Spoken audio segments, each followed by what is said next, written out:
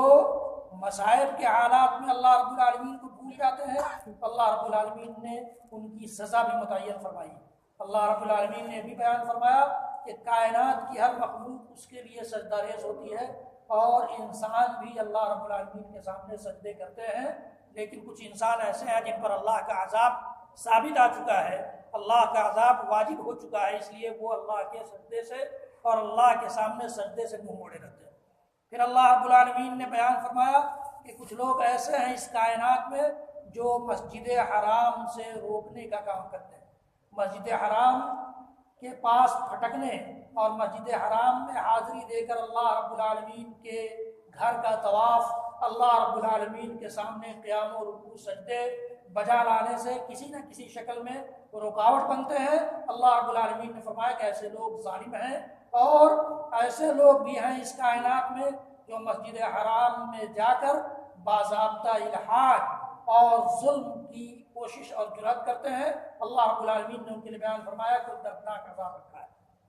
اللہ تعالیٰ نے ان کے لیے دردناک عذاب تیار کر رکھا ہے۔ ابھی آپ نے سوشل میڈیا پر دیکھا ہوگا کہ ایک ایسا شخص گرفتار ہوا ہے جو باضابطہ خانہ کعبہ کے غلاف میں آگ لگانے کی کوشش کرنے جا رہا تھا، آگ لگانے کی کوشش کرتے ہوئے گرفتار ہوا۔ تو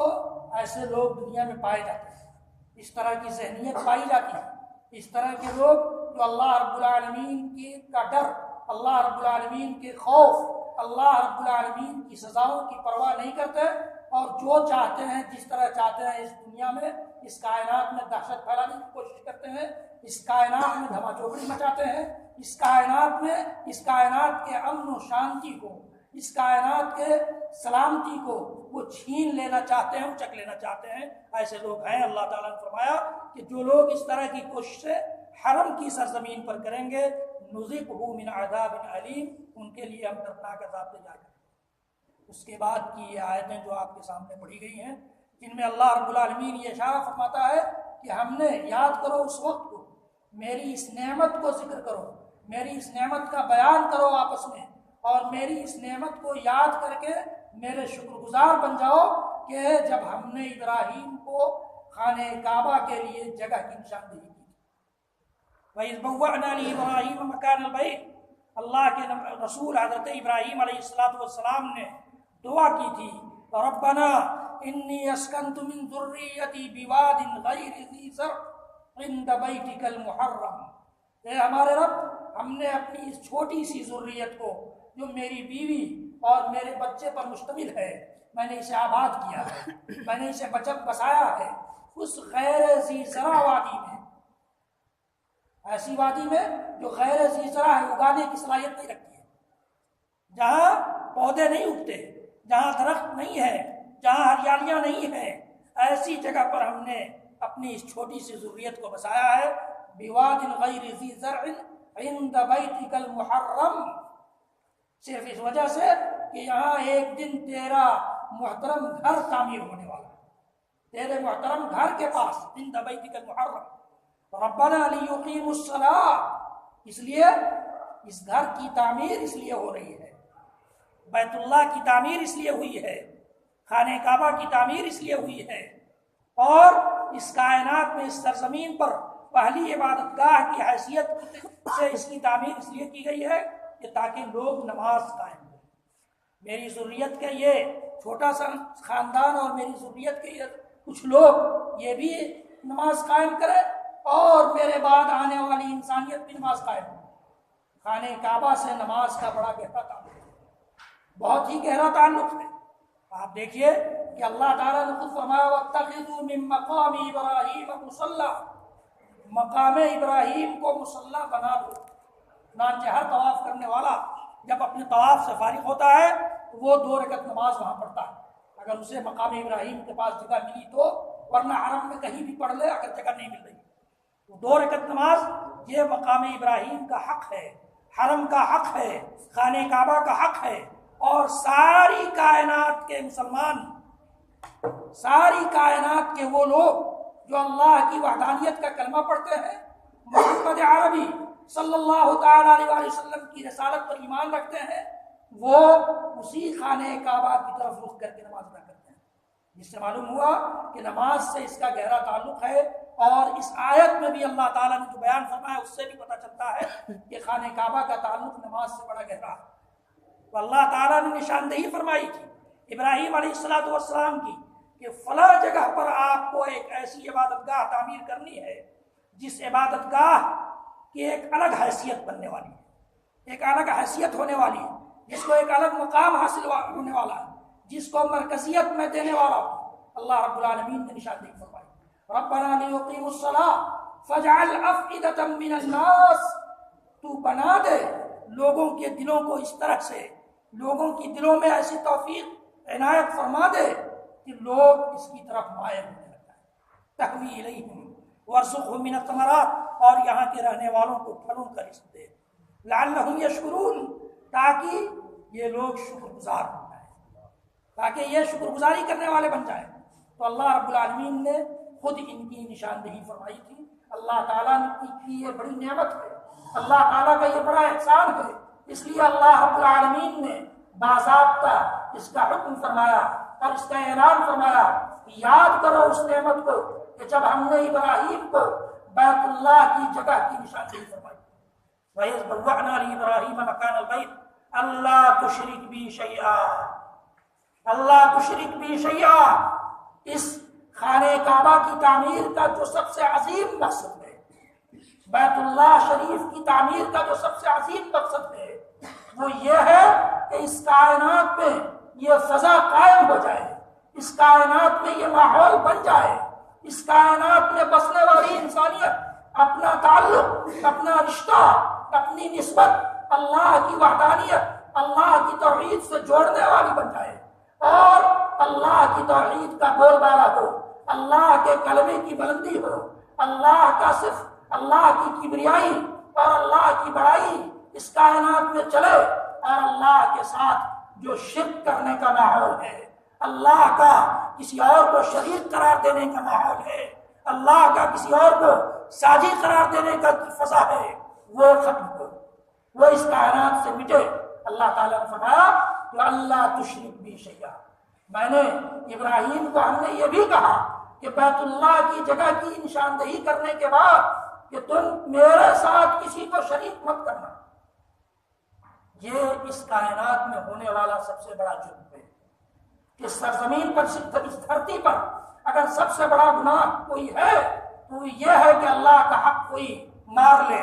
اللہ کا حق غصب کر لے، اللہ کے لیے جو کام کیے جانے والا ہو اس کام کو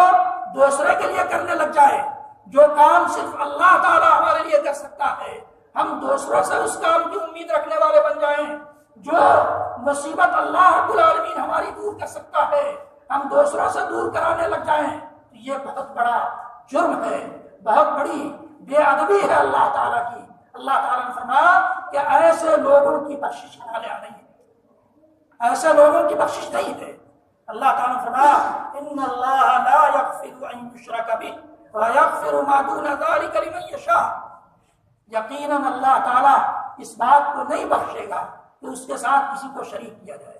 اور اس جرم کے علاوہ، اس گناہ کے علاوہ اللہ رب العالمین جو گناہ بھی چاہے گا، اگر کوئی انسان بنا توبہ کیے مر گیا ہے تو اللہ تعالیٰ چاہے گا تو بخش دے، لیکن شرک جیسا عمل اس نے کیا،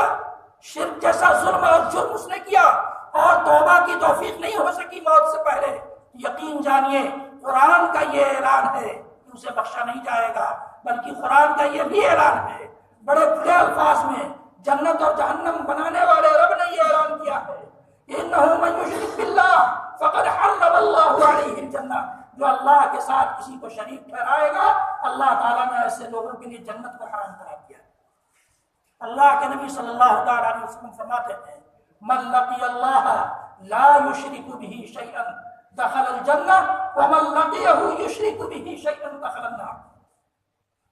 جو اللہ سے ملے گا اس حال میں کہ وہ اللہ کے ساتھ کسی اور کو شریک نہ ٹھہراتا ہوگا،